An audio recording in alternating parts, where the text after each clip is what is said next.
So practical based on what beta? Cash flow statement. Now what is given here? Following are the summarized balance sheet of BDM Limited. Company name is what beta? BDM Limited as on 31st March 16 and 17. Balance sheet is given, liabilities, assets, all are given. Equity share capital, चलो share capital देखो previous year में कितना है 2 लाख और उसके बाद के year में 250, मतलब इधर इंक्रीज हुआ है. इंक्रीज हुआ है means what is this? This is issue of shares. What is this? Issue of shares. Okay, और इशू ऑफ शेयर्स आपका क्या है बेटा? फाइनेंसिंग एक्टिविटी है. फाइनेंसिंग एक्टिविटी में कैश इनफ्लो होता है. इनफ्लो, कैश इनफ्लो याद रखना. डिबेंचर्स आ जाओ. Debentures previously it was 1 lakh, now 80,000. अब डिबेंचर्स कम हो गया, मतलब आपने रीपेमेंट किया रहेगा. रीपेड हो गया, रिडम्पशन हो गया, रिडम्पशन ऑफ डिबेंचर्स. तो 20,000 का redemption of debentures, this is also your financing activity. और बेटा फाइनेंसिंग है तो इधर पेमेंट कर रहे हो तो पैसा जाएगा, तो कैश आउटफ्लो हो गया. इधर क्या हो गया बेटा? Cash outflow. याद रखना, भूलना नहीं. ठीक है. Now the next one, 10% preference share capital. 50 है फिर 80 हो गया बेटा. 80,000 हो गया, इंक्रीज हो गया. इंक्रीज इसका मतलब आपने इशू किया रहेगा. Issue of preference shares. तो इशू ऑफ प्रेफरेंस शेयर्स ये सब क्या है? शेयर्स, डिबेंचर्स, लोन्स, ये सब क्या है बेटा? All these are financing activities. What बेटा? ये सब आपका कौन सा एक्टिविटी है? फाइनेंसिंग. सो ये भी हो गया आपका फाइनेंसिंग. और इसमें क्या होगा बेटा? अगर आपने प्रेफरेंस शेयर इशू किया है तो कैश इनफ्लो, इनफ्लो होगा. याद रखना. बैंक लोन, क्या बोल रहा है अभी? Bank loan. अच्छा, बैंक लोन प्रीवियसली कितना था? 70, नाउ 1,10,000, मतलब इंक्रीज हो रहा है. मतलब लोन लिया है, लोन टेकन, तभी तो इंक्रीज होगा यार. ऐसे कैसे इंक्रीज होगा? तो लोन लिया, तो 40,000 का लोन आपने लिया है, लोन टेकन. तो ये भी आपका फाइनेंसिंग एक्टिविटी है. और फाइनेंसिंग में क्या होगा? कैश इनफ्लो, इनफ्लो होगा. That's it. ठीक है. चलो रिजर्व्स 20 था पहले, 20 अभी 25, मतलब 5,000 का ट्रांसफर टू जनरल रिजर्व हो गया. क्या हो गया? 5,000 का transfer to general reserve. Okay. Profit and loss account है बाबा. तो ये इसमें क्या करते हैं? Closing PNL minus opening PNL. 50-60 मतलब closing PNL minus opening PNL. Okay. Creditors, फिर क्या दिया आपने को? क्रेडिटर्स. चलो अभी क्रेडिटर्स, बिल्स पेबल, ये सब क्या है बेटा? These all are current liabilities. और करंट लायबिलिटीज करंट असेट्स के लिए क्या होता है? अपना वर्किंग कैपिटल एडजस्टमेंट. ठीक है. चलो तो आ जाओ. पहले था 60, अभी हो गया 75. बेटा क्रेडिटर इंक्रीज हो गया. तो आपको सिंपल ट्रिक बताया, अगर नॉर्मल नहीं याद है तो सिंपल ट्रिक क्या बताया मैंने? क्रेडिटर बढ़ गया मतलब करंट लायबिलिटी बढ़ गया. लायबिलिटी बढ़ना मतलब अपने लिए अच्छा है क्या? नहीं ना, लॉस होता है. तो लॉस को क्या करते हो आप? प्लस करते हो. बराबर है कि नहीं? लॉस को क्या करते हो आप? प्लस करते हो यार. समझे कि नहीं? बराबर है. तो क्रेडिटर आपका इंक्रीज हो रहा है, मतलब करंट लायबिलिटी इंक्रीज हो रहा है. करंट लायबिलिटी इंक्रीज हो रहा है बच्चा, याद रखना. करंट लायबिलिटी आपका इंक्रीज हो रहा है तो प्लस. तो बताया था ना मैंने थियरी में, अगर करंट लायबिलिटी इंक्रीज होगा तो प्लस. ठीक है. और इधर क्या हो रहा है? करंट लायबिलिटी डिक्रीज हो रहा है तो ये माइनस. अब नॉर्मल ट्रिक क्या है? लायबिलिटी देख रहे हो डिक्रीज हो रहा है, डिक्रीज हो रहा है मतलब पे ऑफ किया रहेगा. पे ऑफ करोगे तो कैश आउटफ्लो हो जाएगा, आउटफ्लो होगा तो माइनस. या फिर सिंपल सा फंडा, normal trick, current liability decrease होगा, लायबिलिटी कम होगा तो अपने लिए बेनिफिट है. बेनिफिट है तो क्या करना है अपने को? माइनस. आपको बताया ना मैंने कैश, आपको क्या बताया मैंने? कैश जनरेटेड फ्रॉम ऑपरेशन तक आपको पूरा रिवर्स कैलकुलेशन करना है. रिवर्स कैलकुलेशन मतलब प्रॉफिट हुआ तो माइनस और लॉस हुआ तो प्लस. सिंपल सा फंडा. क्योंकि आप नेट प्रॉफिट से ऑपरेटिंग पे जा रहे हो तो सब रिवर्स हो जाएगा. Reverse calculation, opposite side. जो आपने पहले माइनस किया रहेगा, लॉसेस पहले माइनस किए रहेंगे नेट प्रॉफिट निकालने के लिए, अब रिवर्स करोगे तो प्लस करना पड़ेगा. प्रॉफिट पहले प्लस किया रहेगा तब नेट प्रॉफिट पे आए, अब नेट प्रॉफिट से ऑपरेटिंग में जाने के लिए माइनस करना पड़ेगा. सिंपल सा फंडा. ये सब पहले भी बता चुका. ठीक है. तो याद रखना. तो फिलहाल ये वर्किंग कैपिटल के लिए सिंपल सा ट्रिक बताया मैंने, ताकि कभी बाई चांस भूल गया तो याद रखना. ठीक है. क्योंकि प्लस का माइनस कर दिया, माइनस का प्लस कर दिया ना तो मार्क्स माइनस हो जाएगा. याद रखना. चलो बैंक आपका क्या है? कैश एंड कैश इक्विवेलेंट है, वो तो लास्ट में आ जाएगा. देखो स्टॉक आपका करंट असेट है, डेटर करंट असेट है. तो करंट असेट्स में आपके पास ये दोनों है. स्टॉक, चलो स्टॉक पहले 40 था अभी 75 हो गया, तो स्टॉक आपका इंक्रीज हो रहा है, करंट असेट बढ़ रहा है. तो क्या हो जाएगा, इंक्रीज इन करंट एसेट क्या करते हो, माइनस करते हो ना, स्टॉक बढ़ेगा मतलब खरीदा रहेगा तो ही बढ़ेगा ना, तो पैसा जाएगा, आउटफ्लो हो रहा है। या फिर नॉर्मल वो सिंपल वाला ट्रिक क्या बताया मैंने, करंट एसेट बढ़ेगा तो प्रॉफिट, प्रॉफिट है तो माइनस करना है। ये खाली समझने के लिए ट्रिक है ये वाली, बाकी कुछ नहीं। डेटर्स में देखो, डेटर्स में क्या बोल रहा है अपने को, पहले डेटर्स था 90, अभी कितना है 1,50,000। पहले डेटर कितना था 90,000, अभी कितना है 1,50,000। तो बेटा पहले डेटर 90 था, अभी 150 है, इसका मतलब क्या हुआ, व्हाट डज इट मीन, बराबर है, इसका मतलब डेटर इंक्रीज हो रहा है, करंट एसेट इधर भी इंक्रीज हो रहा है, तो इंक्रीज होगा तो करंट एसेट क्या करते हो आप, माइनस ही करते हो ना बेटा, दैट्स इट, बराबर है, मालूम पड़ा। चलो मशीनरी, फर्नीचर, लैंड, बिल्डिंग सारे आपके क्या है, फिक्स एसेट्स है, बराबर है, फिक्स एसेट्स। चलो मशीनरी 75 से 60 हो गया, कम हो गया है। फर्नीचर आपका, फर्नीचर भी कम हो गया है। नॉर्मल ये ऑब्जर्व करके, ये ऑब्जर्व करोगे तो क्या लगता है कि डेप्रिसिएशन, ओके, बट इससे रिलेटेड कुछ भी वर्किंग नोट दिया रहेगा तो उसका अकाउंट, मतलब इससे रिलेटेड कुछ भी आइटम दिया रहेगा एडजस्टमेंट में तो उसका वर्किंग नोट अपने को बनाना है, ठीक है। लैंड 170 से 280, काफी इंक्रीज हो गया है, बराबर है, तो हो सकता है परचेस किया रहे, देखेंगे। बिल्डिंग्स 140 से 99, बिल्डिंग डिक्रीज हो गया है, तो दो ऑप्शन है, या तो डेप्रिसिएशन लो या तो सेल, दो में से एक ही आएगा, तो दोनों में से कोई भी एक ले सकते हो आप, अगर कोई इंफॉर्मेशन नहीं दिया है तो, बट देखेंगे if there is any information in adjustment, so accordingly we have to consider it everything. Goodwill बेटा इंटेंजिबल असेट्स, गुडविल पहले 35 था अभी 25, मतलब राइट ऑफ, कितना राइट ऑफ किया 5,000, तो गुडविल अपना नॉन कैश आइटम्स पता है ना, रिटर्न ऑफ हो गया, तो 5,000 रिटर्न ऑफ, मतलब ये प्लस हो जाएगा किसमें, adjust non cash and non operating items, बराबर है। तो ये आपका बैलेंस शीट से रिलेटेड सारे फंडेस। नाउ देखते हैं एडजस्टमेंट किसके ऊपर है, यस एडजस्टमेंट आर गिवन, आ जाओ देखो, सबसे पहला एडजस्टमेंट है, और मैंने बोला है ना फिक्स एसेट्स और टैक्स से रिलेटेड कुछ भी एडजस्टमेंट होगा तो आपको वर्किंग नोट भरना है, सिंपल, ठीक है। चलो डेप्रिसिएशन चार्ज ड्यूरिंग 2017 4,000 है, ऑन फर्नीचर, फर्नीचर का वर्किंग नोट बना लेंगे, मशीनरी पे 12,000 है उसका भी वर्किंग नोट, बिल्डिंग का भी वर्किंग नोट, चलो फर्नीचर, मशीनरी, बिल्डिंग तीनों का वर्किंग नोट आ जाएगा, ठीक है, ऑल थ्री का आपका वर्किंग नोट दिखाना है। फिर क्या बोल रहा है, पार्ट ऑफ द मशीनरी, ये तो वैसे भी पार्ट ऑफ द मशीनरी को सोल्ड किया है तो वर्किंग नोट में ही आएगा ना बेटा, ठीक है, वर्किंग नोट में देख लेंगे उसको, sold for 15,000 at a loss of 4,000, okay no problems. फिर क्या बोलते हैं अपने को नेक्स्ट, ड्यूरिंग 2017, क्या बेटा during 2017 interim dividend was paid ₹10,000, interim dividend कितना पे किया आपने 10,000 का, एंड इनकम टैक्स पेड 5,000, ठीक है। चलो इंटरिम डिविडेंड पे किया, तो इंटरिम डिविडेंड तो पता है ना बेटा, पहला प्लस हो जाएगा, नेट प्रॉफिट बिफोर टैक्स निकालने के लिए प्लस कर दो, आपको याद ही है, और दूसरा इफेक्ट किधर आता है, interim dividend financing activity. Second है इनकम टैक्स पेड 5,000, अच्छा इनकम टैक्स से रिलेटेड अकाउंट बनाना है अपने को क्योंकि एडजस्टमेंट में दिया है, लेकिन देख लो इनकम टैक्स से रिलेटेड कुछ ऊपर है क्या, provision for tax, opening closing, opening closing तो कुछ दिया ही नहीं है, तो अकाउंट क्यों बनाने का, क्यों मेहनत करने का, मत बनाओ फिर, बराबर, जब ओपनिंग बैलेंस क्लोजिंग बैलेंस दिया ही नहीं है, टैक्स का प्रोविजन ऐसा कुछ नहीं है, तो no need to make what accounts, so no need to worry about that, don't make it, directly you can do it, ठीक है। इनकम टैक्स डायरेक्टली पेड है 5,000, तो 5,000 पेड होगा, और इसका मतलब प्रोविजन भी आप एज्यूम करोगे, प्रोविजन भी कितने का होगा 5,000 का, दैट्स इट।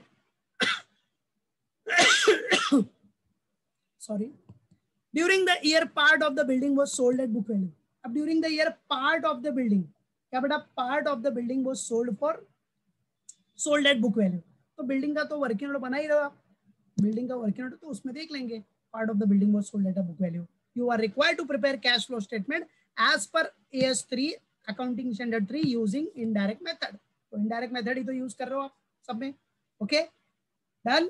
तो ये था अपना क्वेश्चन, अब इसको step by step we will going to solve it, देखेंगे क्या क्या है। So let's get ready everyone, so let's get ready. तो सॉल्व करने के लिए सबसे पहले हम लोग वर्किंग नोट अपना कंप्लीट कर देते हैं, उसके बाद स्टेटमेंट बना लेंगे। तो वर्किंग नोट में बीडीएम लिमिटेड कंपनी है बेटा, फर्स्ट वर्किंग नोट आपका आ जाएगा मशीनरी, बिकॉज उससे रिलेटेड आपको एडजस्टमेंट है। सेकेंड वर्किंग नोट बना दिया आपने फर्नीचर का, और उससे रिलेटेड भी एडजस्टमेंट है। थर्ड आपका है बिल्डिंग, उससे रिलेटेड भी आपको एडजस्टमेंट है। So this is working note number 3, बराबर है कि ना बच्चा? और देखो टैक्स से रिलेटेड भी है आपके पास एडजस्टमेंट, बट टैक्स से रिलेटेड तो क्वेश्चन में कुछ ओपनिंग बैलेंस या क्लोजिंग बैलेंस बैलेंस शीट में तो कुछ है ही नहीं, तो उससे रिलेटेड आपको बनाने की जरूरत ही नहीं पड़ी, नहीं तो बनाना पड़ता टैक्स से रिलेटेड भी, बिकॉज एडजस्टमेंट दिया तो बनाना पड़ेगा। बट टैक्स से रिलेटेड आपको ओपनिंग और क्लोजिंग भी तो रहना चाहिए, कोई बैलेंस ही नहीं है, तो no need to prepare, direct कर सकते हो आप। ठीक है, चलो तो आ जाओ। सबसे पहले मशीनरी, और आपको पता है तीनों आपके असेट्स है, फिक्स असेट्स है। असेट्स का कौन सा बैलेंस होता है? डेबिट। तो सबसे पहले ओपनिंग बैलेंस और क्लोजिंग बैलेंस डाल दो। पहला टू बैलेंस ब्रॉट डाउन, और इधर हो जाएगा bye balance carried down.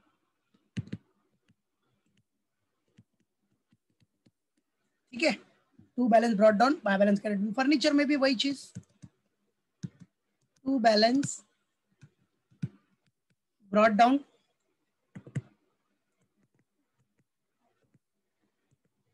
By balance carried down. ठीक है, चलो तो देख लेते हैं पहले मशीनरी का बैलेंस कितना था क्वेश्चन में। देखो ओपनिंग बैलेंस कितना था, ओपनिंग मतलब प्रीवियस ईयर का बैलेंस।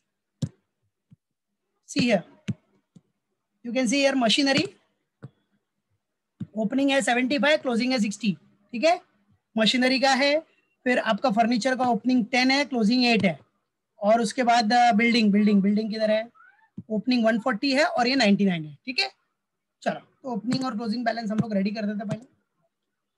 चलो, इसका ओपनिंग बैलेंस है 75,000 and closing balance is what? 60,000। Furniture का ओपनिंग बैलेंस है 10,000 and closing balance is what? 8,000। ठीक है, बराबर है। चलो,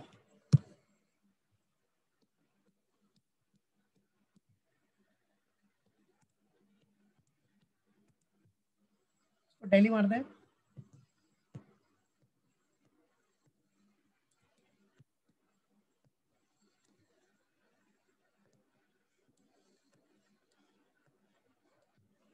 ओके, फिर बचा कौन सा अपना?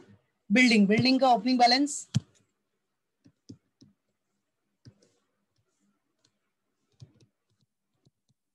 To balance brought down, how much it is? 1,40,000। और इसका क्लोजिंग बैलेंस है बाय बैलेंस कैरिड डाउन 99, है ना? 99,000। ओके, चलो टैली करो।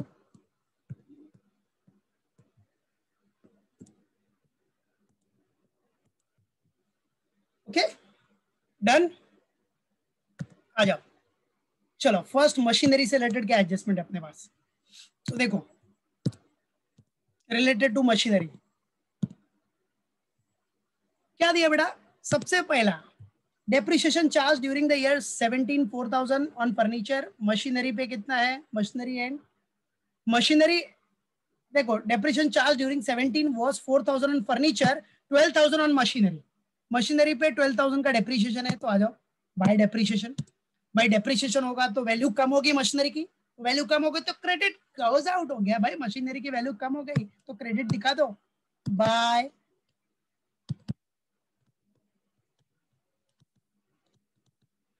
Depreciation account. How much it is? 12,000। Okay, clear. चलो, और क्या और क्या है एडजस्टमेंट मशीनरी के ऊपर?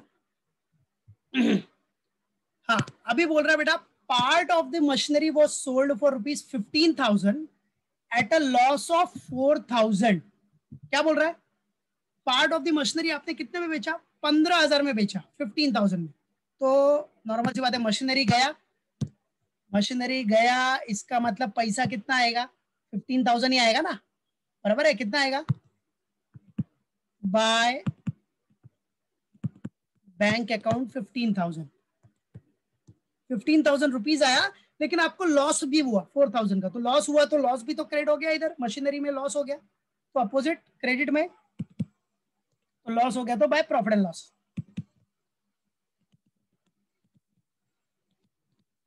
Profit and loss account, that is loss on sale, बराबर है, 4,000 का loss. What does it mean? It means भाई ये जो मशीन है ना, इसका बुक वैल्यू कितना था?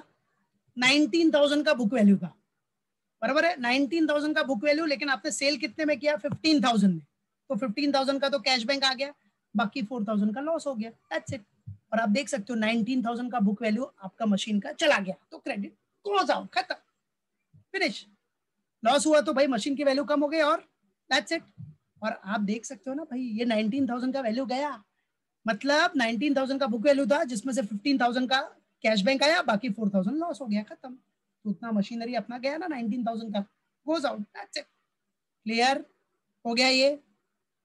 चलो, अब सबका अपने को काम आएगा स्टेटमेंट में। डेप्रिसिएशन नॉन कैश आइटम में प्लस हो जाएगा, बैंक अपना इन्वेस्टिंग एक्टिविटी में आ जाएगा, लॉस ऑन सेल भी अपना non cash and non operating item में प्लस हो जाएगा, दैट्स इट। ठीक है, लॉस है तो प्लस ही करोगे, पता है ना, कैश जनरेटेड फ्रॉम ऑपरेशन तक आपको रिवर्स कैलकुलेशन लेना है, लॉस होगा तो प्लस, प्रॉफिट होगा तो माइनस, दैट्स इट। ठीक है, तो ये मशीनरी अपना डन। तो मशीनरी को क्लोज कर लो, अभी मशीनरी का एडजस्टमेंट तो हो गया सब ना, तो क्लोज करो। कौन सा साइड ज्यादा है भाई? क्रेडिट ही ज्यादा दिख रहा है, कितना है? 60 प्लस 15 प्लस 12 प्लस 4, 91, 91,000।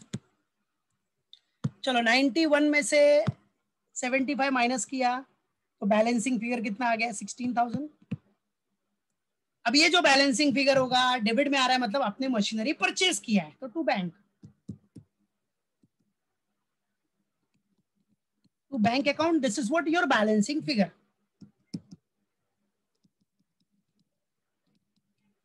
ठीक है, दिस इज व्हाट बेटा your balancing figure, that's it. Yes, very good Nandini. ठीक है, चलो, और ये भी बैंक जो आया बैलेंसिंग फिगर, ये भी अपना इन्वेस्टिंग एक्टिविटी, इन्वेस्टिंग में हम लोग क्या दिखाएंगे? परचेज किया आपने, दैट्स इट। ये वाला सेल हो गया, ये परचेज हो गया, ये जो बैंक है क्रेडिट का वो सेल हो गया, जिससे कैश इनफ्लो होगा, और ये जो बैंक है इससे कैश आउटफ्लो होगा, दैट्स इट। ये परचेज वाला बैंक है, समझा? चलो नेक्स्ट। अच्छा, फर्नीचर में क्या एडजस्टमेंट है? फर्नीचर का एडजस्टमेंट देख लेते हैं अभी।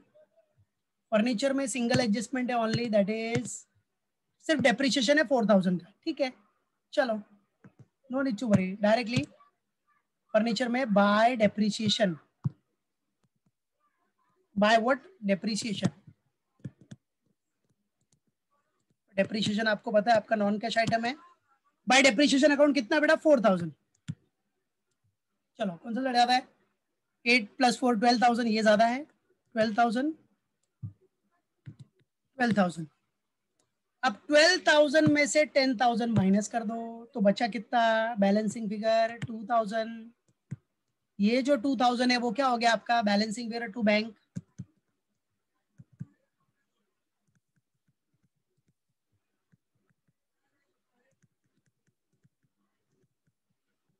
बराबर है, बैलेंसिंग फिगर। Okay, done. चलो, लास्ट अपना वर्किंग नोट है बिल्डिंग का। बिल्डिंग के लिए क्या दिया? पहले तो बिल्डिंग में भी डेप्रिसिएशन आपको दिया ही है बेटा। डेप्रिसिएशन कितना बिल्डिंग का? You can see here 20,000 on building. तो बिल्डिंग पे डेप्रिसिएशन पहले चार्ज कर दो, बाय डेप्रिसिएशन 20,000,